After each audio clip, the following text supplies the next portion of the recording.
পরীক্ষার আগে যখন পাশের বাসায় বিয়ে থাকে।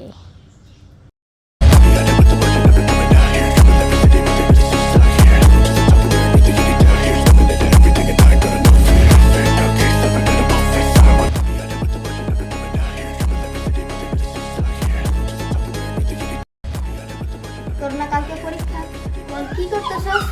পাশের বাসায় বিয়ে হইতেছে আর তুই এদিকে নাচানাচি করতেছিস। গান শুন না, দাঁড়া দাঁড়া, শিক্ষা দিতে হবে।